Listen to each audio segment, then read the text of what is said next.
Protesters in Lebanon are celebrating the resignation of its Prime Minister Saad Hariri. The country's leader stepped down following nearly 2 weeks of violent demonstrations. Unrest is also taking place in Chile, where at least 20 people have been killed participating in protests over the cost of living, debt, and corruption. Joining us via Skype to discuss all of this is host of The Michael Brooks Show, Michael Brooks. Great to see you, sir.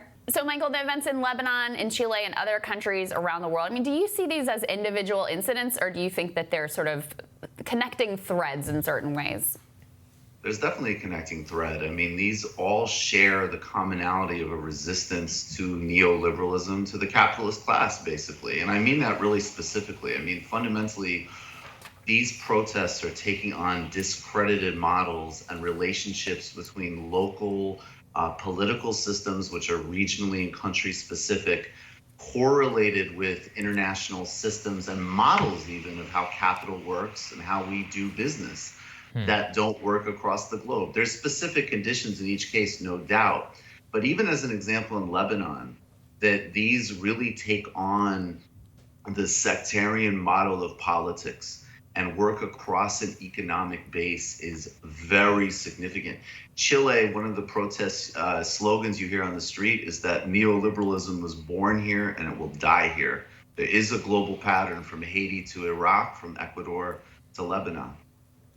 So, Michael, just tell us, let's dig into it a little bit specifically. What exactly is happening in Chile? President of the United States was scheduled to actually travel there for the APEC summit. They canceled the summit altogether. The whole country just seems engulfed in civil unrest. What are the protests focusing on? Are there different protest groups? What's the general dissatisfaction on the ground there? Well, there's definitely from all of reporting. I think it's about 1 in every 17 people are on the streets in Chile. So it's heterodox. It's a very broad base of people. Now, obviously, the demands are left, right? The demands are about a discredited system. During the transition from the official dictatorship of Augusto Pinochet, which everybody needs to remember was installed by the United States, and then a bunch of Chicago economists went and advised this dictator on how to build a free market utopia while he was throwing people out of helicopters, right? And that meant things like privatizing their system of Social Security, having privatized health insurance, a lot of things that Republicans still want to do in this country. So there's been persistent extreme inequality and poverty, as well as problems with regards to the environment and the rights of indigenous people. All of this was kind of sparked by a wage increase, which has spilled out into structural demands for constitutional reform and a new economic model in Chile. Yeah, the spark was essentially a bus fare increase, right? Yep. But it was just that tipping point. Just like in Lebanon, the spark was a WhatsApp tax. Like in France, the spark was gas tax. So these, it's like you pushed us just a little bit too far. And part of what's so interesting, though, about Chile is not only the sort of, American footprint there, but also the fact that this was a country that was touted as a neoliberal success story, right? Wealth had risen, GDP growth, all that stuff. And yet, underneath the surface, you have these roiling, growing tensions over essentially massive inequality. Right, and I think what's really important is that it's a feature, not a bug. I think when people on the neoliberal side herald a country like Chile as a success story, they're being honest. Part of that model entails a huge amount of inequality and a lot of instability. And that's a kind of interesting connecting thread from people in, let's say, developing to second world to first world, is that this phase of the economy, for all of the differences depending on your circumstance, entails not only, things that are vitally important on the left, like lower wages, greater inequality, but concerns that sometimes are identified on the right, but they shouldn't be. They should be identified for everybody. And that's like a loss of community in the broadest sense of the term, loss of lack, meaning, purpose, ability to build bonds. And I actually will say, it's less my problem, but I think a big contradiction that people are going to have to think about on the right is, how do you recognize that this system is causing so much dislocation? And at the same time, you also want, I'll say in the positive sense, setting aside like the xenophobia and so on, but just like a broader sense of rooted community. This mode of doing capitalism like this contradicts that in every way, shape, and form. Yeah, very well said, Michael, that that this is actually a feature, not a bug of some of neoliberal ideology. I also want to turn to Lebanon. So what exactly is going on in Lebanon right now? And what's the connective tissue that you see between Chile and Lebanon? Well, there's three different things in Lebanon. I mean, there's the resignation of Hariri.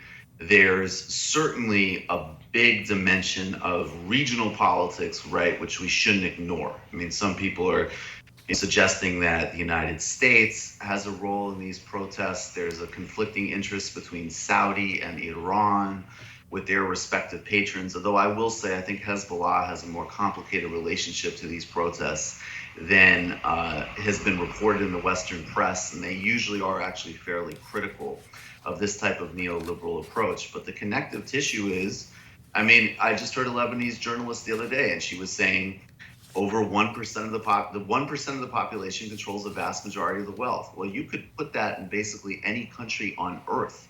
And very specifically with Chile, there was one tax, in this case a WhatsApp tax, which is really important. I mean, I think people need to understand this is a key mode of communication in many parts of the world. So it could sound more frivolous relative to getting on a bus or subway, but it actually matters for people's day-to-day lives quite a bit. And this was the spark that set it off. However, it should be reminded people that in 2015, there were these garbage protests, basically having to do with an accumulation of trash on the street that wasn't getting picked up. So again, the connective tissue is inequality.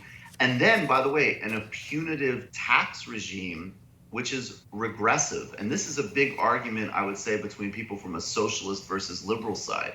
You know, of course we need to do something about global warming. We need to restructure our economy around climate. But the Macron-Bloomberg answer of therefore make middle-class people's lives harder, I mean, is a disaster. It's a disaster on the merits and in terms of long-term strategy. Well, certainly if you're going to build a coalition around climate change, taxing the vast majority, you know, and putting the burden on them is not the way to go about it.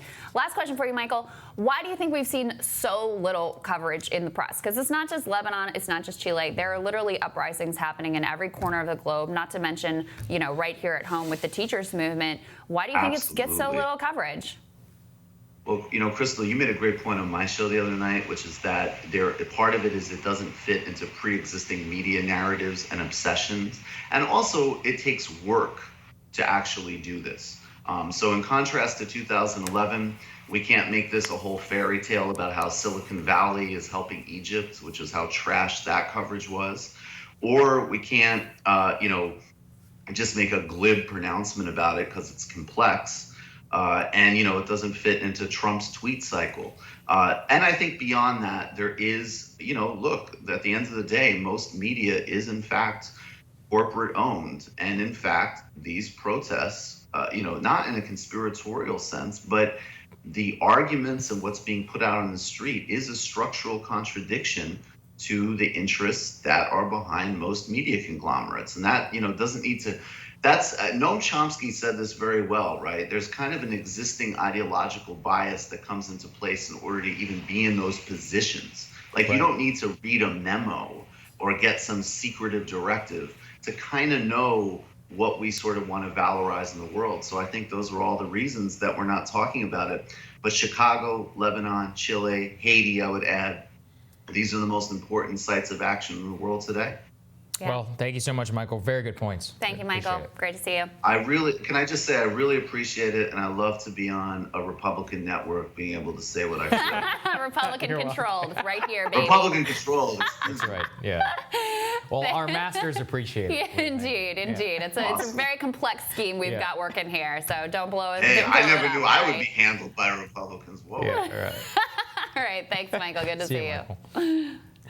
All right, we'll have more Rising for you right after this.